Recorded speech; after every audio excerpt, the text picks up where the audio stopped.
ഇന്നത്തെ റെസിപ്പി പഴം വെച്ചിട്ട് സിമ്പിളായിട്ട് വെറൈറ്റി ആയിട്ട് ഉണ്ടാക്കിയെടുക്കാൻ പറ്റിയ നല്ലൊരു 4 മണി പലഹാരത്തിൻ്റെയാണ്. അപ്പോൾ വായിലിട്ടാൽ അലിഞ്ഞു പോകുന്ന ടൈപ്പ് ഒരു പ്രത്യേക ടേസ്റ്റാണ് ഇത് കഴിക്കാനായിട്ട്. തീർച്ചയായിട്ടും ട്രൈ ചെയ്ത് നോക്കണം. അപ്പോൾ എങ്ങനെയാണ് ഈ ഒരു സ്നാക്ക് തയ്യാറാക്കുന്നതെന്ന് നോക്കാം. അതിന് മുന്നേ ആയിട്ട് ചാനൽ സബ്സ്ക്രൈബ് ചെയ്യാത്തവരുണ്ടെങ്കിൽ സബ്സ്ക്രൈബ് ചെയ്യാൻ മറക്കരുത്. തൊട്ടടുത്തുള്ള ബെല്ലൈക്കണും കൂടെ ഒന്ന് ക്ലിക്ക് ചെയ്താൽ പുതിയ വീഡിയോസിൻ്റെ നോട്ടിഫിക്കേഷൻസ് ഒക്കെ പെട്ടെന്ന് തന്നെ കിട്ടുകയും ചെയ്യും. അപ്പോൾ ഈ ഒരു സ്നാക്ക് തയ്യാറാക്കി എടുക്കാൻ വേണ്ടിയിട്ട് ആദ്യം തന്നെ ഒരു നോൺ സ്റ്റിക്കിൻ്റെ പാൻ സ്റ്റൗവിൽ വെച്ചിട്ടുണ്ട്. എന്നിട്ട് അതിലേക്ക് 2 ടേബിൾ സ്പൂൺ നെയ്യ് ഒഴിച്ചു കൊടുക്കാം. നെയ്യ് നന്നായിട്ടൊന്ന് മെൽറ്റായിട്ട് വരുന്ന സമയത്ത് ഇതിലേക്ക് കുറച്ച് നട്ട്സ് ഒന്ന് വറുത്തെടുക്കുന്നുണ്ട്.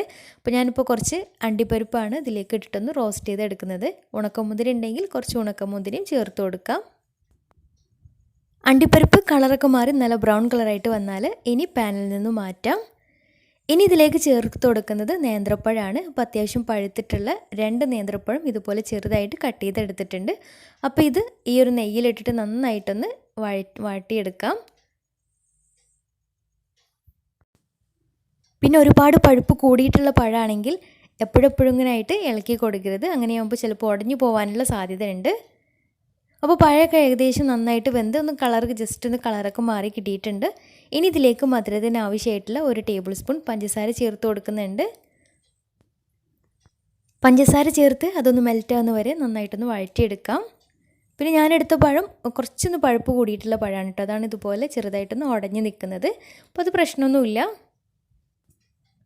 അപ്പോൾ പഴം നന്നായിട്ട് കളറൊക്കെ മാറി നന്നായിട്ട് വഴന്ന് കിട്ടിയിട്ടുണ്ട്. ഇനി ഫ്ലെയിം ഓഫ് ചെയ്തിട്ട് ഇതൊന്ന് മാറ്റി വെക്കാം. ഇനി ഒരു സ്നാക്കിലേക്ക് 2 ബാറ്റർ റെഡിയാക്കി എടുക്കണം. അപ്പോൾ അതിന് വേണ്ടിയിട്ട് ഒരു മിക്സിയുടെ ജാറിലേക്ക് 1 കപ്പ് പാൽ ഒഴിച്ചു കൊടുക്കാം. കൂടെ തന്നെ 1/2 കപ്പ് വെള്ളം കൂടെ ഒഴിച്ചു കൊടുത്തിട്ടുണ്ട്. നിങ്ങൾക്ക് വേണമെങ്കിൽ 1.5 കപ്പും പാൽ തന്നെ ഒഴിച്ചു കൊടുക്കാം. മുഴുവനായിട്ട് വെള്ളം എടുക്കരുത്. പകുതി പാലും പകുതി വെള്ളമായാലും കുഴപ്പമൊന്നുമില്ല. കുറച്ച് പാലുണ്ടെങ്കിൽ ഇതിന് ടേസ്റ്റ് ഉണ്ടാവുകയുള്ളൂ.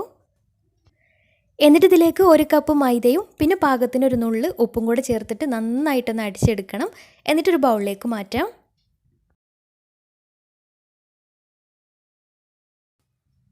ഇനി അതേ മിക്സിയുടെ ജാറിലേക്ക് തന്നെ ഒരു 3 കോഴിമുട്ട പൊട്ടിച്ചൊഴിക്കാം. ഇനി അതിലേക്കൊരു 1/4 കപ്പ് പഞ്ചസാരയും നല്ലൊരു ഫ്ലേവറിന് വേണ്ടിയിട്ട് 1/2 ടീസ്പൂൺ ഏലക്കാപ്പൊടിയും അതുപോലെ തന്നെ ചെറിയൊരു കളറിന് വേണ്ടിയിട്ട് ഒരു 1/4 ടീസ്പൂൺ മഞ്ഞൾപ്പൊടി കൂടെ ചേർത്തിട്ട് നന്നായിട്ടൊന്ന് അടിച്ചെടുക്കാം. അപ്പോൾ 2 ബാറ്ററും റെഡി ആയിട്ടുണ്ട്. ഇനി നമ്മളുടെ അപ്പം റെഡിയാക്കി തുടങ്ങാം. അപ്പോൾ അതിന് വേണ്ടിയിട്ട് ഒരു കടായി സ്റ്റൗവിൽ വെച്ചിട്ടുണ്ട്. എന്നിട്ട് അതിലേക്ക് കുറച്ച് നെയ്യ് താഴ്ഭാഗത്ത് കുറച്ച് നെയ്യ് ഒന്ന് സ്പ്രെഡാക്കി കൊടുക്കാം. എന്നിട്ട് ലോ ഫ്ലെയിമിൽ ഇട്ടതിന് ശേഷം ആദ്യം മൈദയുടെ ബാറ്റർ 1.5 തവി ഒഴിച്ചു കൊടുക്കാം. കുറച്ചൊരു കട്ടിക്ക് വേണം കേട്ടോ ഈ ഒരു ബാറ്റർ. എന്നിട്ട് എല്ലാ ഭാഗത്തേക്കൊന്ന് ചുറ്റിച്ച് കൊടുത്തിട്ട് അടച്ച് വെച്ച് ഒരു 1 മിനിറ്റ് 2 മിനിറ്റ് ഒന്ന് അടച്ച് വെച്ച് വേവിക്കാം. അപ്പോൾ അത് ഏകദേശം ഒന്ന് സെറ്റായി വരുന്ന സമയത്ത് ഇനി ഇതിൻ്റെ മുകളിലേക്ക് മുട്ടയുടെ കൂട്ട് ഒരു 1.5 തവി ഒഴിച്ചു കൊടുക്കാം. കൂടെ തന്നെ അതിൻ്റെ മുകളിലേക്കായിട്ട് നമ്മൾ റെഡിയാക്കി വെച്ചിട്ടുള്ള പഴത്തിൻ്റെ വാട്ടിയെടുത്തിട്ടുള്ള പഴം കൂടെ മുകളിലായിട്ട് വിതറി കൊടുക്കാം. ഇനി ഇതും അടച്ച് വെച്ച് ഒരു 1 മിനിറ്റ് ഒന്ന് വേവിച്ചെടുക്കാം. ലോ ഫ്ലെയിമിലിട്ടിട്ട് വേണം കേട്ടോ ഇതൊക്കെ ചെയ്തെടുക്കാൻ വേണ്ടിയിട്ട്. പിന്നെ അതിന് മുകളിലേക്കായിട്ട് മൈദയുടെ ബാറ്റർ, അതിന് മുകളിൽ മുട്ടയുടെ ബാറ്റർ, അതിന് മുകളിൽ കുറച്ച് പഴം, ഈ ഒരു രീതിയിൽ ലെയറായിട്ട് സെറ്റ് ചെയ്തെടുക്കാം. മാവ് തീരുന്ന വരെ സെറ്റ് ചെയ്തെടുക്കാം. പിന്നെ ഓരോ ലെയറും സെറ്റ് ചെയ്തെടുക്കുന്ന സമയത്ത് മുട്ടയുടെ ബാറ്റർ ഒന്ന് സെറ്റായിട്ട് വരുന്ന സമയത്ത് അതിന് മുകളിലേക്കായിട്ട് കുറച്ച് നെയ്യൊന്ന് സ്പ്രെഡാക്കി കൊടുക്കുകയാണെങ്കിൽ ഒന്നും കൂടി വൃത്തിക്ക് കിട്ടുകയും ചെയ്യും. പിന്നെ മുട്ടയുടെ ബാറ്റർ ഒന്ന് സെറ്റാകാൻ വേണ്ടിയിട്ട് കുറച്ചൊരു ടൈം എടുക്കും. മൈദയുടെ ബാറ്ററിനേക്കാളും കുറച്ചൊരു ടൈം എടുക്കും. അപ്പോൾ എല്ലാ ബാറ്ററും ആക്കി കഴിഞ്ഞാൽ ഏറ്റവും മുകളിലായിട്ട് മുട്ടയുടെ ബാറ്റർ വരുന്ന രീതിയിൽ വേണം ചെയ്തെടുക്കാൻ വേണ്ടിയിട്ട്. അങ്ങനെ ആകുമ്പോൾ കാണാനൊന്നും കൂടെ ഭംഗിയുണ്ടാവും. ഇനി ലാസ്റ്റ് ലെയറാണ് സെറ്റ് ചെയ്തെടുക്കുന്നത്. അപ്പോൾ ആദ്യം 1/2 ടീസ്പൂൺ നെയ്യ് എല്ലാ ഭാഗത്തേക്കും ഒന്ന് ആക്കി കൊടുത്തതിന് ശേഷം അതിന് മുകളിലേക്കായിട്ട് മുട്ടയുടെ ബാറ്റർ ഒഴിച്ചു കൊടുക്കാം. മുട്ടയുടെ ബാറ്റർ എല്ലാ ഭാഗത്തേക്കൊന്ന് ഇതുപോലെ ചുറ്റിച്ച് കൊടുത്തതിന് ശേഷം മുകളിലേക്കായിട്ട് പഴം വാട്ടിയെടുത്തിട്ടുള്ള പഴം വെച്ചിട്ട് ഒന്ന് ഡെക്കറേറ്റ് ചെയ്തെടുക്കാം. പിന്നെ വറുത്ത് മാറ്റി വെച്ചിട്ടുള്ള അണ്ടിപ്പരിപ്പും കൂടെ മുകളിലേക്കായിട്ട് ഒന്ന് ഡെക്കറേറ്റ് ചെയ്തെടുക്കാം. കൂടുതൽ നട്ട്സൊക്കെ ഉണ്ടെങ്കിൽ ഇടയ്ക്കൊക്കെ ഉള്ളിലൊക്കെ സെറ്റ് ചെയ്ത് കൊടുക്കുകയും ചെയ്യാം. ഞാനിപ്പോൾ ചെയ്ത് കൊടുത്തിട്ടില്ല. മുകളിൽ മാത്രമാണ് നട്ട്സ് ഇട്ട് കൊടുത്തിട്ടുള്ളത്. ഉണക്കമുന്തിരി ഉണ്ടെങ്കിൽ അതും ചേർത്ത് കൊടുക്കാം. നട്ട്സ് ഇടയ്ക്ക് കടിക്കുമ്പോൾ ഒന്നും കൂടെ ടേസ്റ്റാണ് കേട്ടോ. ഇനി ഇത് അടച്ച് വെച്ച് ഒരു 5 മിനിറ്റ് ലോ ഫ്ലെയിമിൽ ഒന്ന് വേവിച്ചെടുക്കാം. മുകൾ ഭാഗം ഒന്ന് സെറ്റായിട്ട് കിട്ടിയാൽ മതിയാവും. അപ്പോൾ ഇത്രയേ ഉള്ളൂ. നോൺ സ്റ്റിക്കിൻ്റെ അടി കട്ടിയുള്ള പാനായത് കാരണം അടി പിടിച്ചിട്ടൊന്നുമില്ല.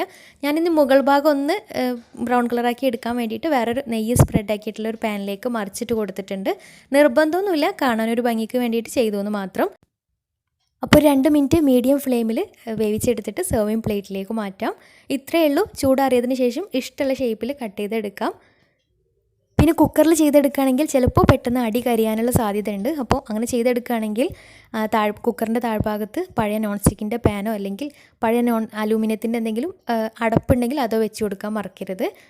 അപ്പോൾ ഇത്രയേ ഉള്ളൂ. നല്ല ടേസ്റ്റി ആയിട്ടുള്ള സ്നാക്കാണ് പഴം വെച്ചിട്ടുള്ള നെയ്യട. തീർച്ചയായിട്ടും ട്രൈ ചെയ്ത് നോക്കുക. കുട്ടികൾക്കും വലിയവർക്കൊക്കെ ഒരുപോലെ ഇഷ്ടാവുകയും ചെയ്യും. നല്ല സോഫ്റ്റാണ് കഴിക്കാനായിട്ട്.